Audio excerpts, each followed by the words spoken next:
जब घर की दीवारें हिलती हैं तो सिर्फ ईंटें नहीं गिरती, भरोसा गिरता है, यादें गिरती हैं और सबसे ज्यादा इंसान की उम्मीदें गिरती हैं। दिल्ली के वाटला हाउस में इस वक्त यही हो रहा है। बुलडोजर अभी नहीं चला, लेकिन डर पूरे मोहल्ले में घूम रहा है। मेरा नाम है गुरुजी सुनील चौधरी और आज का तांडव सिर्फ शब्दों से नहीं होगा, बल्कि सच्चाई की परतें खोलने वाला होगा। रेडी रहो, क्योंकि आज जो बात आप सुनेंगे वो आपको सोचने पर मजबूर कर देगी।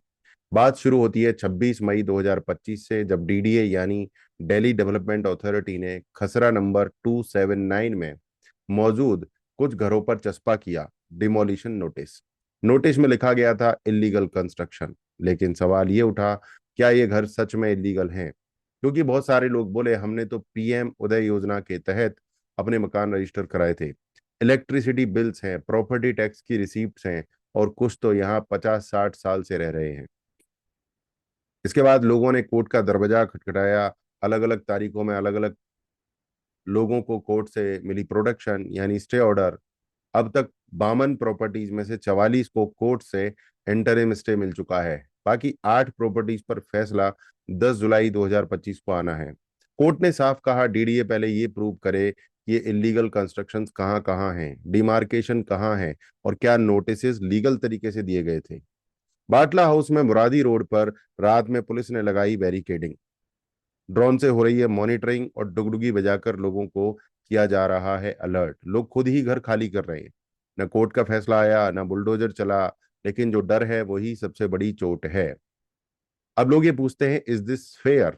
और जवाब देना मुश्किल है, क्योंकि दोनों तरफ दर्द है, दोनों तरफ सच्चाई का दावा है। ये सिर्फ बाटला हाउस की बात नहीं है। कालकाजी में डिमोलिशन हुआ,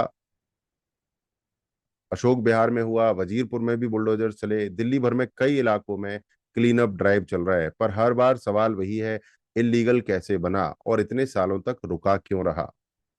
मेरा मानना है दोस्तों, जहां कानून जरूरी है वहां इंसानियत भी जरूरी है। अगर मकान इलीगल है तो सवाल ये उठता है कि 5 साल में नहीं बना, ये दशकों में बना, तो उस वक्त अथॉरिटीज कहाँ थीं?